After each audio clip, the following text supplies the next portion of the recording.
Hello everyone, I hope you're all keeping well.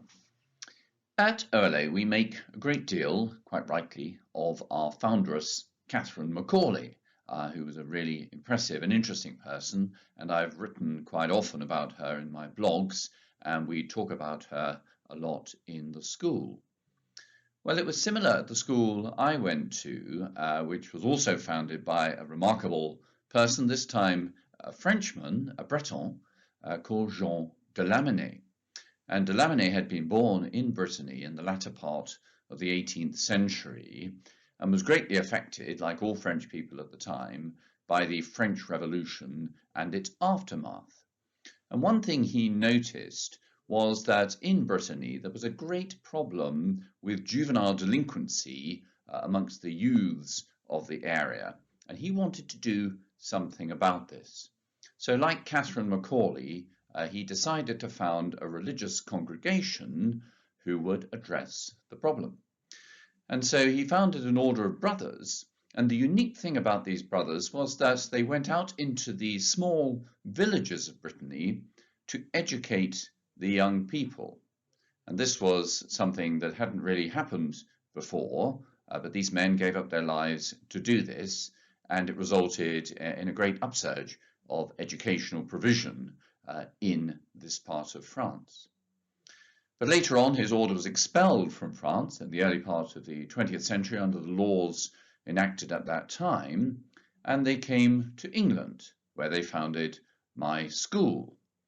And we would commemorate this once a year on what we call Founders' Day. So like many schools, we had a Founders' Day, and on this day, lessons were suspended and all kinds of activities took place, like a special football match. We had a tug of war between the teachers and the prefects, and various entertainments were put on in the school hall. And there was scope for prefects, as I was one, to do these entertainments. And I came up with the idea of replicating within the school the very popular game show of the time, Blankety Blank. And those of you of a certain age will remember Blankety Blank, completely inane game show hosted by Terry Wogan. I cannot now remember at all how it worked, but I decided to put this on, and the teachers were the celebrities and the students took part. And as far as I remember, it was a moderate success, didn't bomb entirely. But I was put in mind of this by seeing a little clip on television on Wednesday of Captain Sir Tom Moore in his earlier incarnation as a contestant on Blankety Blank. So he featured in the program around about the time, I think, when I was doing this thing at Founders Day at my school. And it was interesting to see him looking a great deal younger, although given his enormous age when he died, not even particularly young then.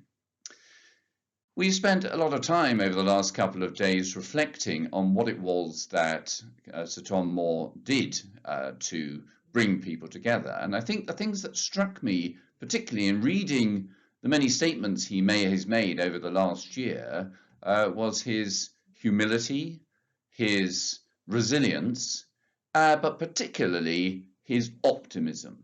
The sense that having lived a long life and experienced many difficulties, including the death of his wife, despite all of this, he realized that things do always get better in the end.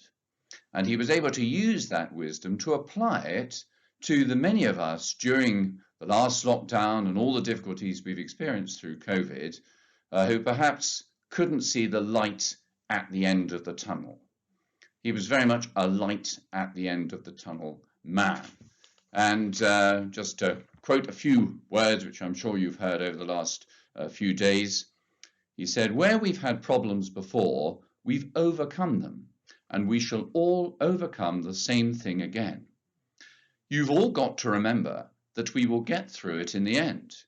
It will be all right. For all those people finding it difficult at the moment, the sun will shine on you again, and the clouds will go away. Tomorrow will be a good day."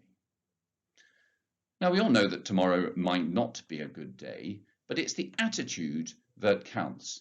And I think that during the last year, there have been many people who really have felt that tomorrow really will not be a good day, and that these bad days will just go on, and we really cannot see a way out of this. So that voice of wisdom and maturity telling us that however bad things get, things will always get better, was tremendously helpful to a huge number of people. And the one person that Sir Tom Moore's comments put me in mind of, strangely, was the 16th century Spanish mystic Saint Teresa of Avila. I don't know whether Tom Moore ever read any Teresa of Avila, but his experience of life certainly led him to the same sort of conclusions as her, because one of her most famous quotations, found in her prayer book after her death, is as follows: "Let nothing trouble you, nothing frighten you. All things are passing. God never changes. Patient endurance attains all things. Whoever possesses God lacks nothing. God alone suffices." So St. Teresa puts a more religious bent on this, but it amounts to the same thing. And it's interesting that the two people, so different in so many ways, should have come to the same conclusions about the way life passes. Now, of course, the thing that people will mainly remember about Sir Tom Moore was the huge amount of money he raised for the NHS by walking around his garden. But I would like to think we at OLA can also be proud of the effort we made last month in raising money for Mary's Meals. Perhaps not by walking around our gardens, but by going for runs and for cycle rides. And I can tell you today that the amount we raised in January was £1,376.27. And this exceeds by far our target of £500. So there's a tremendous effort from you and your children, from the teachers at the school, the staff.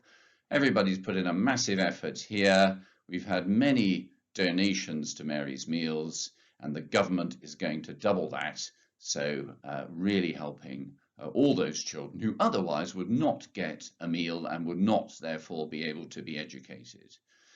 So it's good to think that OLA has looked outwards during the pandemic, during this time of lockdown and remote learning, and really focused on the world beyond the school.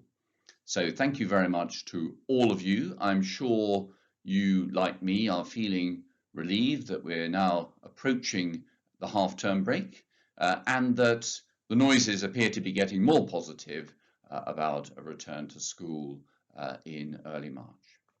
So I hope you have a good weekend, and I will speak to you after half term. Thank you.